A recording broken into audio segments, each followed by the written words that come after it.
If you are a manager, you already know how stressful it is to set goals every now and then. You have to set goals that help your company to grow, as well as you have to set goals which are realistic enough that your team is able to achieve them.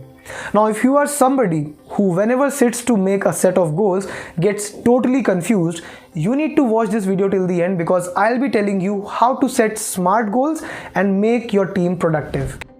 Hey there, I am Sanat Srivastava from MyOperator, one of India's leading call management system providers that help you to sell more and serve more. Before we head to the main part of the video, make sure that you hit the subscribe button as well as press the bell icon to get our latest updates firsthand. First of all, let's understand what does SMART, SMART, stand for. S stands for specific, M stands for measurable, A stands for achievable, R stands for relevant, and T stands for time bound. Now that this is cleared out, let's talk about how to implement smart goal setting with real world examples.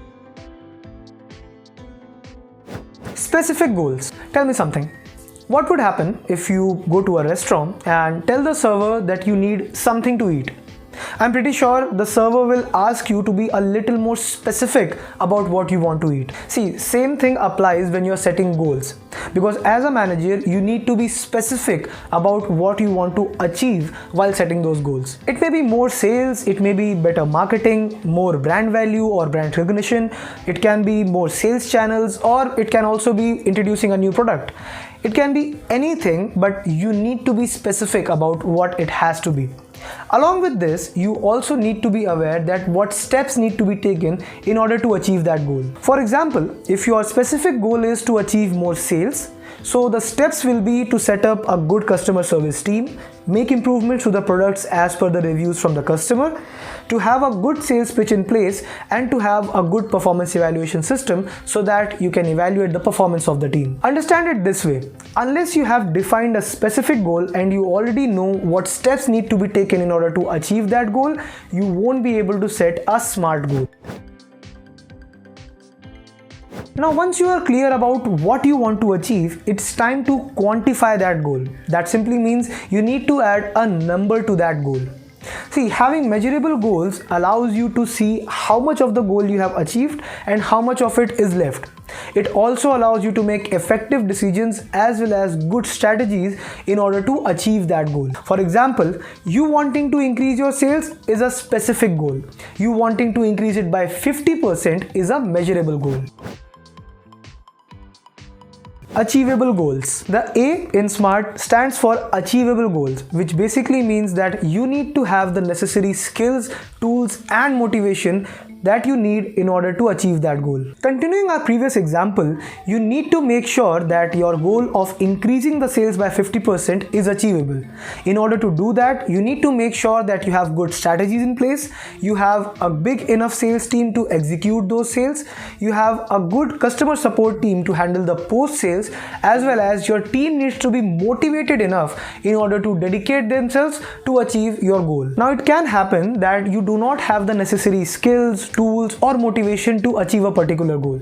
In that case, you need to be dedicated, determined, and motivated enough to acquire those skills, to acquire those tools in order to achieve your goals.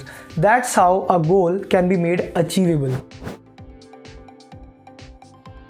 Relevant goals. By now, you have a specific goal, it is measurable, and you know that it is achievable as well. But before you jump right to the execution, I want you to take a step back and think about the relevance of this goal. By relevance, I mean that you need to ask yourself, why are you willing to achieve this goal? If you want to increase the sales by 50%, why is it that you want to do so? It may be that the company wants to increase the revenue. It may also be that 50% growth in sales is your standard growth rate, or it may be that you simply want to challenge yourself as well as your team to set a new benchmark. Whatever it is, you need to know your why, because that will be the driving force for you as well as your team. Moreover, having a why always helps you to stay in touch with your personal as well as company's values. And since we are talking about relevance, if this video is relevant to you and you are learning something out of it, subscribe to the channel if you haven't already. Time-bound goals. This one is a simple one. every goal must be a time-bound goal and there should be an answer to the question, when will this goal be achieved? Having a reasonable time limit pushes you to make better decisions and strategies in order to achieve that goal in the given time frame. Lazy and eventually forget about achieving the goal. However, I want to emphasize that the time limit that you set needs to be realistic. It shouldn't be that you set an unnecessarily tight deadline, because that will only make the work quality poor and put some undue pressure on your sales team. Moreover, it will also make them demotivated when the goal is not achieved in the given time frame. So that's all you need to know about setting smart goals, and I'm sure that you won't be confused next time when you sit down to make your goals. If you like the video, give it a thumbs up, mention in the comments below what goals are you trying to achieve this year, and subscribe to the channel to stay tuned to get more sales tips and tricks from MyOperator.